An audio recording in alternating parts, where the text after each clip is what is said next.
Uh, Hi, this is my first time in Berlin. I'm really excited to be here. I'm really excited to talk to you guys about libification. So libification is what we call the effort to refactor the CLI-focused Git code base into a library that has like usable library interfaces. It's also proof that no matter what name you choose, the first name you choose is gonna stick, even if it's a really terrible name like libification. So before I get really started and into it, just a heads up, everything that I'm gonna say right now, it's in the speaker notes for these slides. You can see the slides at the link. So if you usually find that you need captions to appreciate a talk, you can basically use my speaker notes as captions, feel free.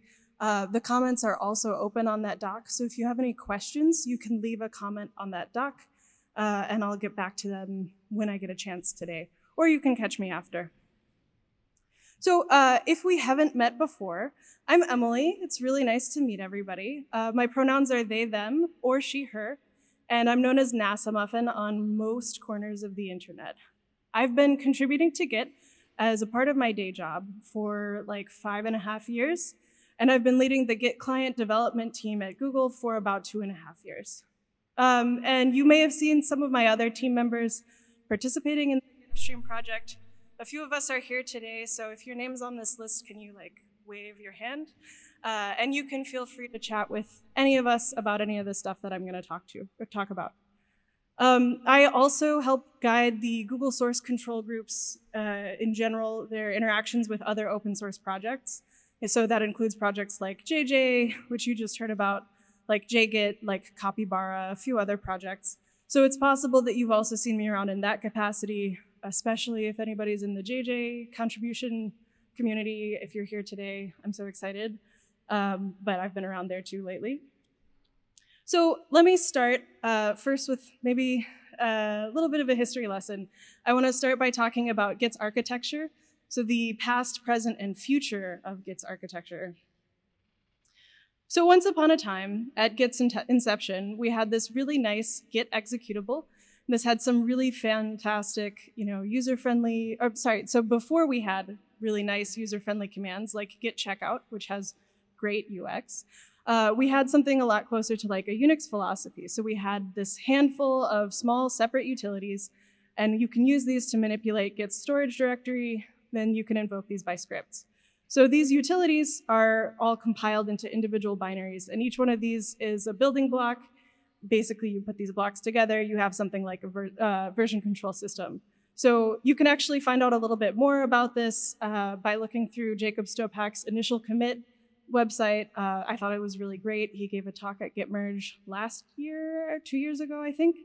And I really like showing this just because it kind of explains how we got to Git's current architecture. So this setup, it's not that useful for users who are wanting to work on Git interactively. There's a lot to remember. You don't really have like git-autocomplete. It's really easy to make a mistake. You can get yourself in a pretty messy situation. And so maybe you write yourself a script, and that way you can keep your workflow straight, but maybe your script is not the same script that your desk neighbor made, right? So it's sort of a frustrating way to interact with version control. And over time, we decided that we wanted to make, we the Git community decided that we wanted to make things a little easier. So over time, we started adding friendlier front-end commands. So we added things like git commit or git push. We started consolidating the business logic into a single binary. So there was a period where these were just scripts that invoked the existing dir hash commands or invoked other scripts. And for a while, after a while, we outgrew scripting. We thought maybe we should actually develop some front end and share some finer grained information between building blocks. So we started moving these individual building blocks into one single binary, and we re-implemented our shell front end commands in C. That effort is, I think, pretty much done. And eventually we reached an architecture a lot more like this one. So we have a single Git binary. Users just talk to this one binary, they run subcommands. And each invocation of Git will then examine the Git directory, set up some state, parse some user input, and run business logic to cause some effect or show some result. And the different parts of this run happen in different parts of the code base. These front ends So the front ends like git commit or git push, we call these built-ins. The built-in layer is the layer that handles all the arg parsing and figures out what internal logic needs to be called. And eventually these built-ins invoke that internal logic. And this part of code interacts with the work tree, interacts with the Git directory, whatever. And this business logic is spread across a bunch of object files. And all of these object files get eventually compiled into libgit.a. There's a few other smaller libraries that are in the Git binary that aren't part of libgit.a. And there's also a few commands that are still scripts. But for the most part, Git is all just this interaction between the built-ins and the one monolithic internal library. So I like to talk about the Git monolith. That's what I mean by this, is this Git binary that has the front end, it has the business logic, all kind of in one blob, one executable. So let me look a little bit closer at libgit.a. So each of these objects, so we have like setup.o, repository.o, all of these are coming from header source pairs. So they're all logical modules, kind of. They can and do call each other back and forth. They do that directly, they do that indirectly. They share objects sometimes, they share memory sometimes. They sort of have fuzzy boundaries. They're not super well layered.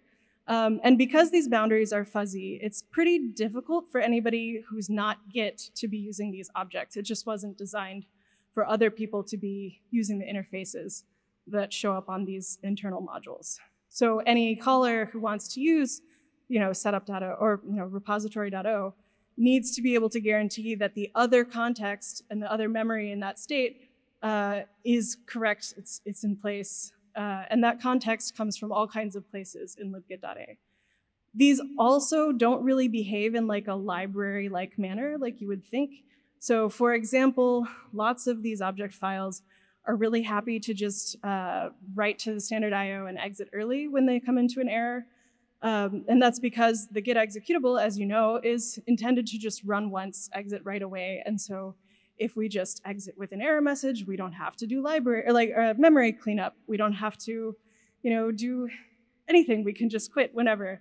And so that means that it's difficult for anybody who's not Git to use libgit.a in general. So even if you did build against all of libgit.a, it's still difficult to use because it's hijacking standard IO, it's exiting early. It's just not designed to be used as a library for anybody who's not Git.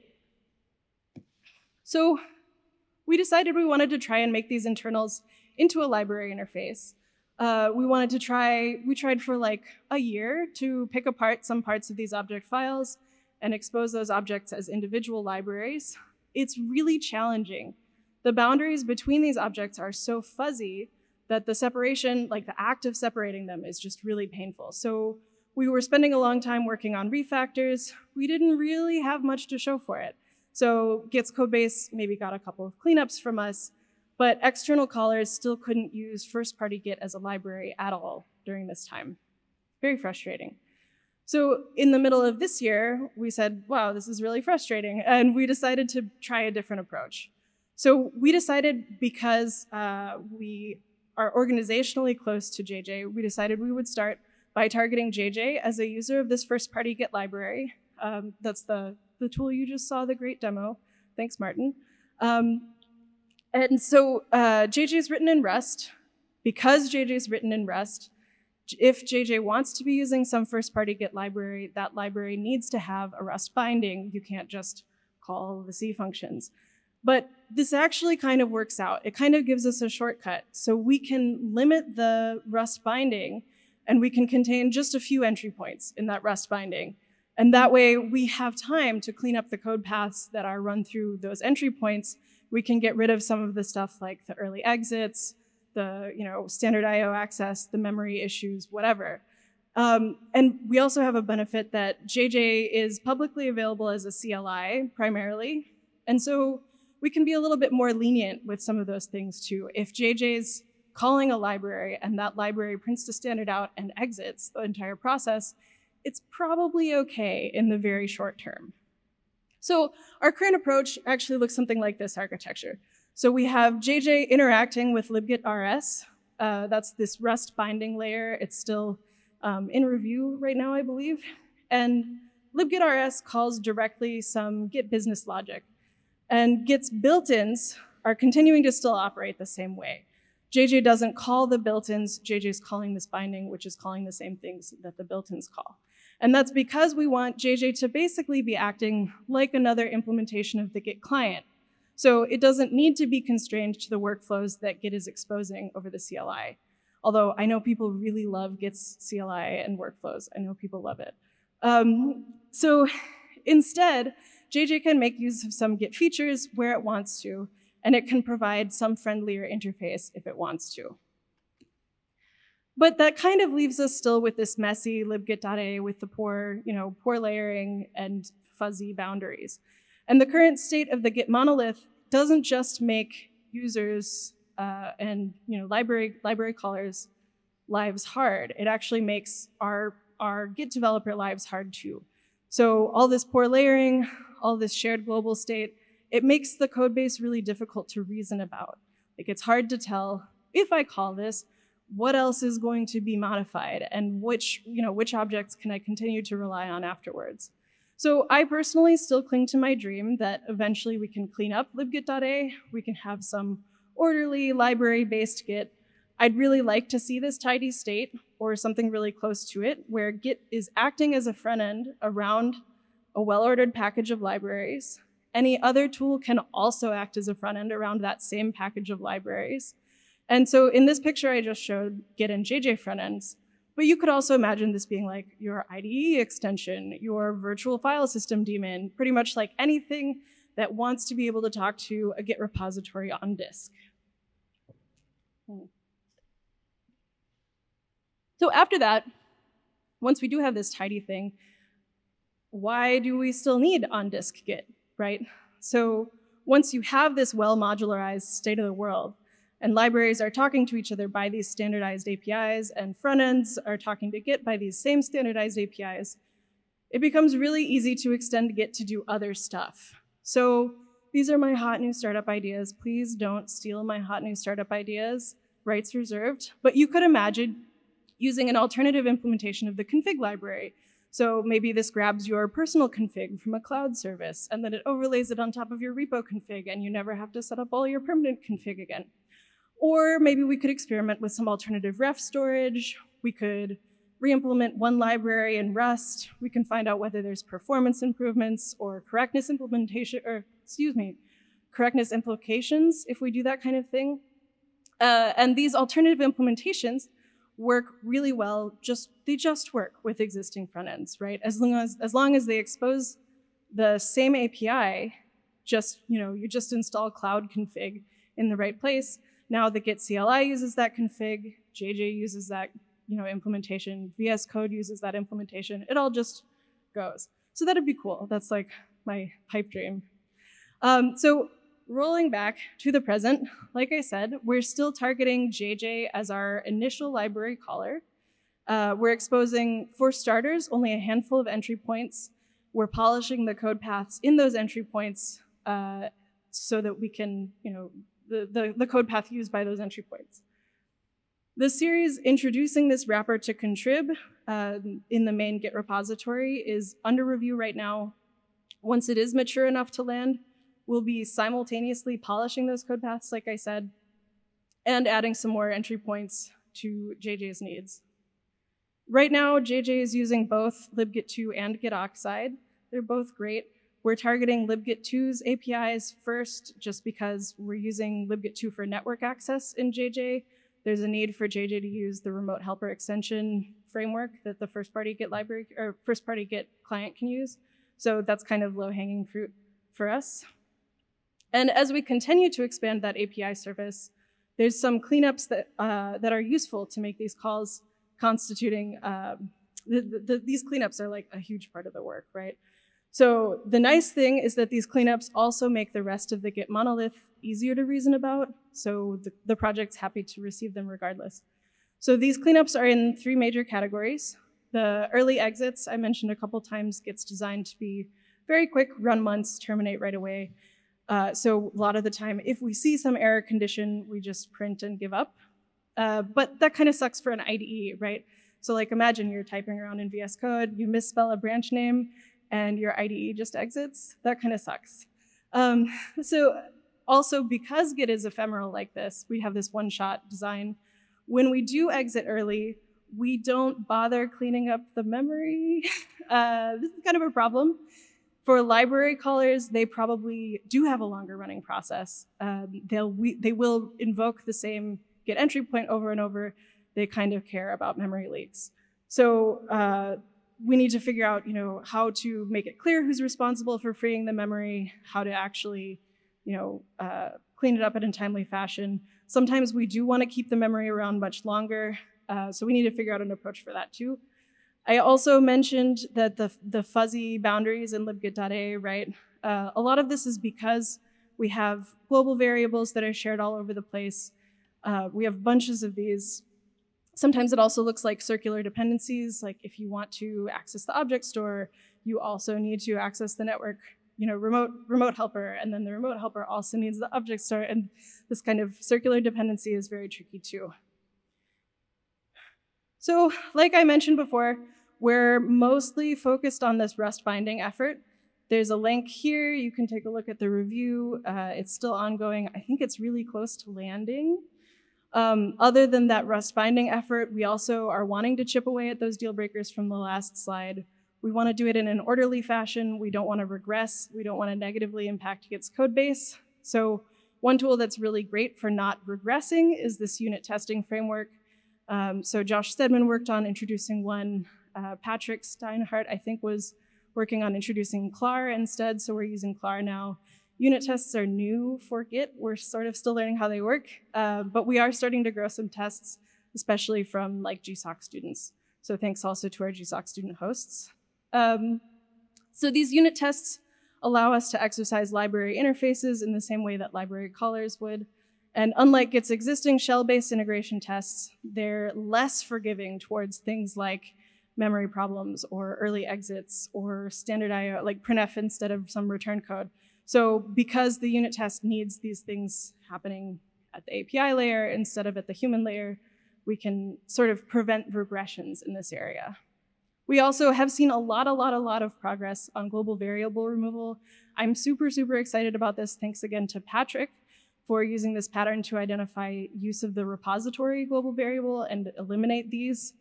It's super cool. I'm excited to see that going away. The early exits are still kind of work in progress. So a few years ago, we got this tool to defer early exits and do some more error handling and do some more memory cleanup. I've worked on this bug if bug thing. This is super cool. It hasn't gotten much refactor work built on top of it lately. So this is an area that we would like to be doing more, but we're not. And finally, the topic of error handling is kind of a tricky one. So C is not great at error handling in general compared to like new languages. It would be nice if we could adopt a modern pattern. It's going to take a lot of effort. So we did have a suggestion for this promise chain-based thing, kind of similar to JavaScript. That was from Philip Peterson. Wasn't super popular. Basically, the information that we need to relay is going to be different depending on the error, depending on the code path. And so we're not even sure if a generic solution is the right solution or if we want to take some other approach. And also the amount of churn that generates in the code base is kind of still, we're not sure how much we want to tolerate there. So all these efforts still in progress. We would love it if you wanted to hang out and help with us. There's a couple ways that you can help. First, obviously, code reviews, always welcome. We've got a few series in flight right now, like I mentioned, especially the Rust-specific stuff. We would really love if anybody who's a Rust expert or a Rust binding expert wants to help with those reviews. We don't know exactly what we're doing. We're new to Rust too, so that's really beneficial. And anybody can do these kinds of refactoring work. So we're sending refactoring changes. You can also send refactoring changes, especially if you're interested in contributing to Git, you haven't done so yet, and you want to learn how to use the project. Refactoring is really great for that. Any Factorio addicts? Yes, please. We're also working on building out this API surface, but we are doing that based on our own needs for JJ. So if you have a different use case, if you want to use some tool for Git, or if you want to maintain a Git library and you have some suggestions about what the API surface should look like. I know Edward and Sebastian are both here, so if you have suggestions about the API surface, hugely appreciated. We'd love to hear about that. And finally, if you do have an ability to do this, like in an experimental branch on a personal project, we would learn the most by just people trying to use these library interfaces. So once we do start landing parts of the Rust binding, it would be super valuable to hear from places where it was used. Maybe you're interested in providing some alternative implementation of some Git internal. You want to try exposing that kind of thing. These are all super useful.